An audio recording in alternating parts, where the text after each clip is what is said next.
Did your narcissist have empathy?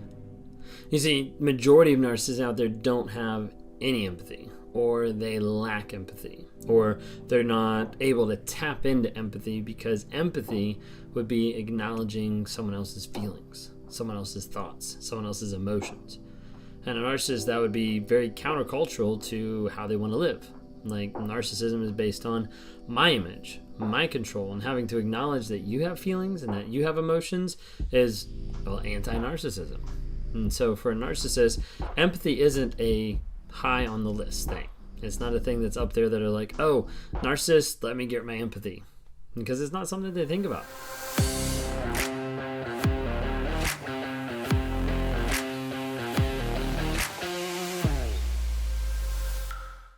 So with empathy, sometimes you'll have narcissists that will fake it, that they'll pretend to have empathy, that they will allude to the concept of having empathy.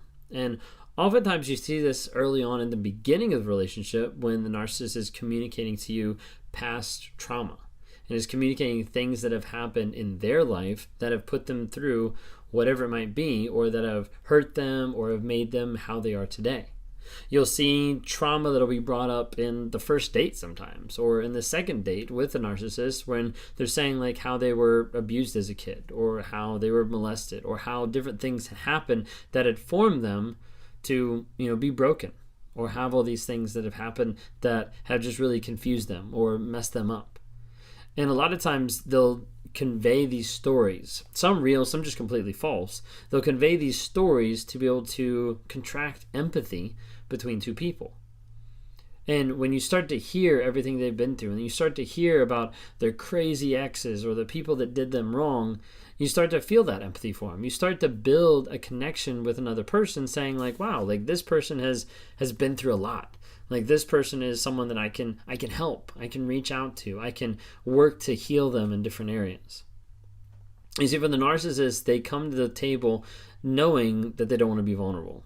And so it's a lot easier to pretend to have empathy than it is to do the hard part of being vulnerable. All right, so I want to read you a quote that's out of a book that I've been reading recently. It's called When Narcissism Comes to Church. It's a very interesting book, and also it's very good, okay? But it's talking about the idea of the narcissist and feigning empathy, okay? And it says, this skill, so the skill of feigning empathy, this skill learned early in life amid the original wounds of childhood, a defensive and self-protective mechanism that allows for a relationship without the risk of real vulnerability. You see, you'll have moments with a narcissist that they'll interact with you and they'll want to engage and they'll come across as having empathy. Maybe you've seen this early on in the relationship when they try to connect with another person or with a kid or with a dog or whatever it might be, and you start to see like, whoa, like this person's really affectionate, or they have a lot of empathy, or they have a lot of sympathy towards other people. Like, this is really cool. And you start to build that bond. Or you'll see it at the end of the relationship when you've had enough of the toxic relation, you've had enough of the abusive cycle, you've had enough of the cheating, the lies, the manipulating, and you're like, that's it. Like, we can't do this anymore. And then that flips a switch with a narcissist, and they're there like crying and like bawling their eyes out and saying like, oh, like I'm going to change, I'm going to do so much better. And you think like, oh, wait, like I haven't seen this before. Like now I'm actually seeing maybe their rock bottom, or I'm seeing like them have empathy. And it starts to trigger some things in people thinking like, oh, like these people that struggle with narcissism actually have empathy. They actually connect. Now, I say all that about empathy not to just create a case and say how narcissists never have empathy and that's not possible. Okay, I don't believe that 100%. Okay, I believe that there are cases of people that do have empathy. I believe there also is a decent amount of cases out there of narcissists that have empathy. Don't attack me yet. That have empathy, but it is shut down, and the refusal to acknowledge another person's feelings is that closed off aspect of empathy. So I think there is a whole class of narcissism and a whole class of narcissists out there that experience and have empathy, but is their refusal to acknowledge other people's emotions and feelings that basically cut that empathy off. And as a result, there's no way to kind of go from there as far as they're not going to admit who they are. They're not going to admit what's going on. They're just going to be like, I don't really care about you, so screw you, move on, that kind of a thing. But with narcissists, they'll try to communicate and they'll try to convince you a lot of times that the empathy that they're portraying or that they're faking or that they're mirroring is real, when the majority of times it's not. A majority of times it's built on trauma. It's built on love bombing and that kind of high of affection and that kind of interaction with other people. And it often becomes a show. It often becomes a way to be able to try to get another person. Like, here is a kid walking down the street and I'm going to help them with something. Here is a stray puppy that we're going to pick up and we're going to take home and feed and get all better. Like, here is these moments that I can create to be able to show the other person that I am a sympathetic human being, that I have empathy for other people, that I have emotion to be able to connect with people on a higher level.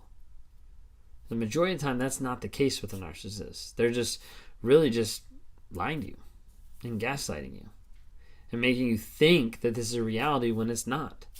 Like I mentioned early on, the trauma that a narcissist experienced, when that's brought up in the first couple of dates, all that is a way to try to spark empathy and try to low-key start to build a connection with another person so that they'll be locked in, so they'll be tied in to that supply.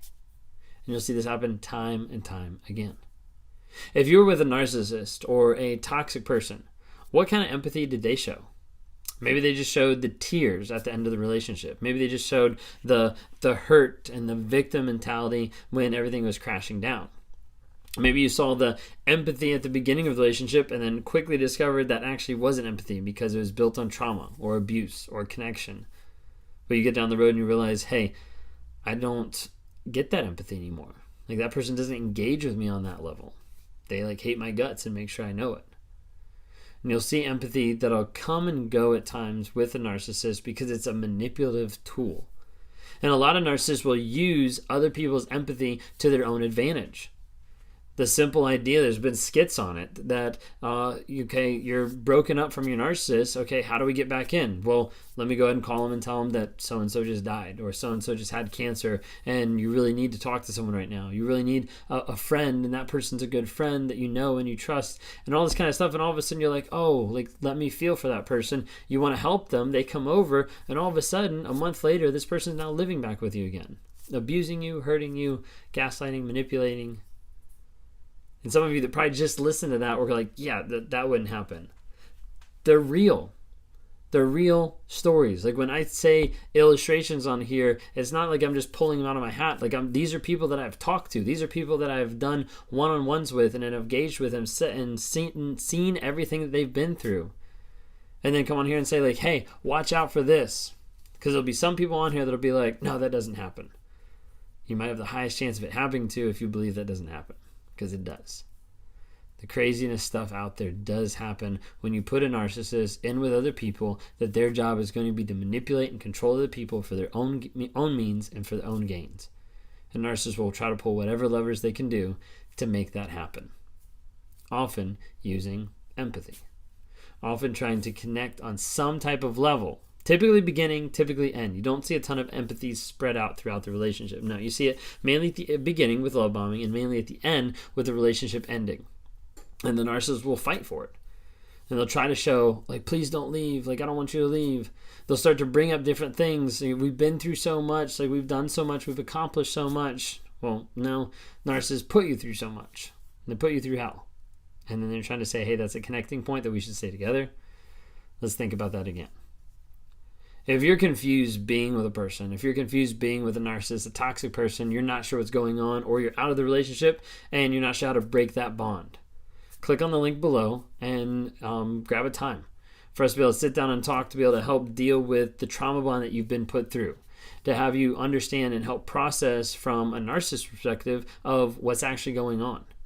Maybe you're just looking for closure and you're wondering, like, how do I get that? And you want to talk to a narcissist. You want to talk to someone who's been in those shoes and is working on growing, healing, and changing myself on a day-to-day basis.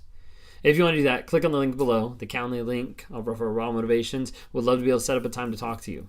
If you haven't by now, please go ahead and subscribe to this channel. We're trying to build awareness. Awareness, growth, healing, and change is what I'm trying to bring to people on this platform and others about narcissism and how dangerous and detrimental it is to other people out there.